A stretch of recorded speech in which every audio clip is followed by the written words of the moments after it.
Hello everyone, কেমন আছেন সকলে? আমি মehedishakeel। সো ওওয়াস juiceshop ওই পেন্টেস্টিং সিরিজের সপ্তম ভিডিওতে আপনাদের স্বাগতম। সো বন্ধুরা, এর আগের ভিডিওতে আমরা সলভ করেছিলাম মিসিং ইনকোডিং এই চ্যালেঞ্জটি, এবং আজকের এই ভিডিওতে আমরা সলভ করব এক্সপোর্ট ম্যাট্রিক্স এই চ্যালেঞ্জটি।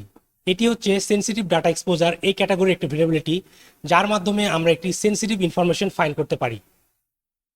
এখন দেখুন, এখানে কিন্তু আরেকটি বাগ রয়েছে যেটির নাম হচ্ছে মাস্ট ডিসপেল, এবং এটিতে বলা হচ্ছে close multiple challenge solve notification in one go. এটি হচ্ছে এখানে আমরা যখন একটি চ্যালেঞ্জ সলভ করি এইরকম একটি নোটিফিকেশন আসে, রাইট? সো এই সকল নোটিফিকেশনগুলো যখন অনেকগুলো হবে, অথবা বলতে পারেন একের অধিক নোটিফিকেশন আসবে, সবগুলোকে একসাথে ক্লোজ করার যে একটি অপশন রয়েছে অথবা মাধ্যম রয়েছে, এটি হচ্ছে সে চ্যালেঞ্জ। সো বর্তমানে আমাদের আগের ভিডিওতে যে চ্যালেঞ্জটি রয়েছিল মিসিং ইনকোডিং, সেটির নোটিফিকেশনটি এখানে আছে। এবং এখন আমরা যেটি সলভ করব সেটি হচ্ছে এই এক্সপোর্ট মেট্রিক। এটি সলভ করার পর কি হবে, আমাদের নোটিফিকেশন দুটি আসবে এবং দুটিকে আমরা একসাথে ক্লোজ করব, তাহলে আমাদের এই মাস্ট ডিসপেল এটিও সলভ হয়ে যাবে। সো এখন চলুন এক্সপোর্ট মেট্রিক্স এই চ্যালেঞ্জ নিয়ে কথা বলা যাক। এখানে হিন্টসে বলা আছে find the end point that serve user data to be scrape by a popular monitoring system, এবং এটি হচ্ছে সেন্সিটিভ ডাটা এক্সপোজার এই ক্যাটাগরিতে পড়ে। সো এখন চলুন দেখি কিভাবে এটি সলভ করা যায়। সো এগেন আমি চাচ্ছি এই নোটিফিকেশনটিকে এখানে ঠিক রাখার জন্য, এর জন্য আমি এগেন এটিকে কপি করে নিব এবং নতুন একটি ট্যাবে এটিকে ভিজিট করব। ওকে, দেন আমি যাব স্কোর বোর্ড। ওকে, সো এখানে কোনো নোটিফিকেশন নাই, কিন্তু এখানে নোটিফিকেশনটা আছে। সো এখন আমি কি করব, আমি স্ক্রল করে নিচের দিকে যাব সেই চ্যালেঞ্জটিতে এক্সপোজ মেট্রিক্স। সো একটি পপুলার মনিটরিং সিস্টেম এই ওয়েব অ্যাপ্লিকেশনে ব্যবহার করা আছে, যার মাধ্যমে এই ওয়েব অ্যাপ্লিকেশনে কিছু ইউজেস ডেটাগুলোকে স্টোর করে রাখা হয় এবং সেগুলোকে আমরা সেই এন্ড পয়েন্ট থেকে মনিটর করতে পারি অথবা দেখতে পারি।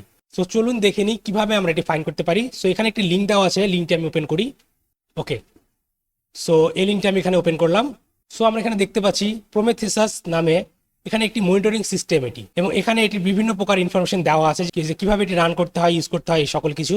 সো এখন আমাদেরকে যেটি করতে হবে, এই ওয়েব অ্যাপ্লিকেশনে যেহেতু এই মনিটরিং সিস্টেমটি ইউজ হচ্ছে, আমাদের এটির সম্পর্কে কিছু বেসিক নলেজ নেওয়া দরকার। সো আমি কি করব, নর্মালি এই সকল ইনফরমেশনগুলো এখান থেকে পড়বো। সো এটি হচ্ছে এই মনিটরিং সিস্টেমের গিটহাব রিপোজিটরি। এখন চলুন এটির রিয়েল ওয়েবসাইটে যাওয়া যাক। সো এখানে দেখছেন Prometheus.io নামে ওয়েবসাইটের ইউআরএল দেওয়া আছে। সো আমি ওয়েবসাইটটি ভিজিট করছি। সো এই মনিটরিং সিস্টেমটি কী কাজে ব্যবহার করা হয়, কিভাবে ব্যবহার করতে হয়, এটির কী কী সেন্সিটিভ ইনফরমেশন থাকতে পারে, এই সকল কিছু আমাদেরকে জানতে হবে। সো এর জন্য এটির সম্পর্কে আমাদের বিস্তারিত কিছু নলেজ গ্যাদার করার প্রয়োজন। সো এর জন্য আমি এখানে ক্লিক করবো গেট স্টার্টেড, এবং যেহেতু আমাদের এখানে বলা হচ্ছে যে একটি এন্ড পয়েন্ট রয়েছে যেখান থেকে আমরা এই অ্যাপ্লিকেশনে ইউসেজ মনিটরিং করতে পারি, সো আমরা এই ওয়েবসাইটে এরকম কোনো অপশন খোঁজার ট্রাই করবো অথবা এন্ড পয়েন্ট খোঁজার ট্রাই করবো যেটির মাধ্যমে এই অ্যাপ্লিকেশনটি মনিটরিং করে। সো আমি যদি এখানে জাস্ট ইনফরমেশনগুলো পড়তে থাকি এবং নিচের দিকে যাই, তাহলে দেখবেন এখানে একটি সেকশন রয়েছে যেখানে বলা হচ্ছে you can also verify the Prometheus serving metrics about itself by navigating to this metric endpoint. So এন্ড পয়েন্টের নামটি কি? মেট্রিক্স। সো এখান থেকে আমরা এটি কপি করে নিতে পারি। সো এটিকে ক্লোজ করে দিলাম। সো এগেন আমরা যদি স্কোরবোর্ডে যাই এবং সব কিছু কেটে দিয়ে এখানে মেট্রিক্স লিখে এন্টার প্রেস করি, তাহলে দেখবেন আমরা এখানে একটি মেট্রিক্স ফাইল পেয়েছি, এবং স্ক্রল করে নিচের দিকে গেলেই এই ওয়েব অ্যাপ্লিকেশনের কিছু হিডেন অথবা সেন্সিটিভ ইনফরমেশন এখানে শো করছে। সো এটি হচ্ছে আমাদের সেই চ্যালেঞ্জ যেটিতে আমরা মেট্রিক্স এন্ড পয়েন্ট ইউজ করার মাধ্যমে এই অ্যাপ্লিকেশনের কিছু ইউসেজ ইনফরমেশন এখান থেকে দেখতে পারি। সো এখন আমি যদি আমার আগের স্কোরবোর্ডে ফিরে যাই, তাহলে দেখবেন এখানে এখন দুটি নোটিফিকেশন রয়েছে চ্যালেঞ্জ সলভের, এবং স্ক্রল করে যদি নিচের দিকে যাই তাহলে দেখবেন এক্সপোজ মেট্রিক্স এটি সলভ হয়ে গেছে। সো এখন এই চ্যালেঞ্জগুলোকে একসাথে ক্লোজ করার জন্য আমরা কি করতে পারি, আমরা কিবোর্ডে শিফট প্রেস করব এবং এই ক্রস আইকনে ক্লিক করব।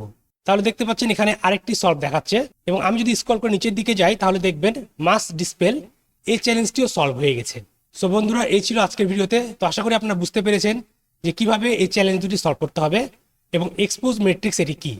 সো এই চ্যালেঞ্জ থেকে আমরা এটি শিখলাম যে একটি ওয়েব অ্যাপ্লিকেশনে যে সকল সার্ভিসগুলো ইউজ করা হয়, অনেক ক্ষেত্রে কি হয়, সেই সকল সার্ভিসের যদি আপনার ইনফরমেশন কালেক্ট করেন, তাহলে সেগুলো ইউজ করার মাধ্যমে আপনার একটি ওয়েবসাইটের বিভিন্ন প্রকার বাগ অথবা ভুলনেরাবিলিটি ফাইন্ড করতে পারবেন এবং সেন্সিটিভ ইনফরমেশন কালেক্ট করতে পারবেন। সো এটি হচ্ছে এক্সপোজ মেট্রিক্স চ্যালেঞ্জ এই ওওয়াস juiceshop ওয়েব অ্যাপ্লিকেশনে। সো বন্ধুরা, আজকের ভিডিওটি এ পর্যন্তই। দেখা হবে পরবর্তী ভিডিওতে। Till then, take care.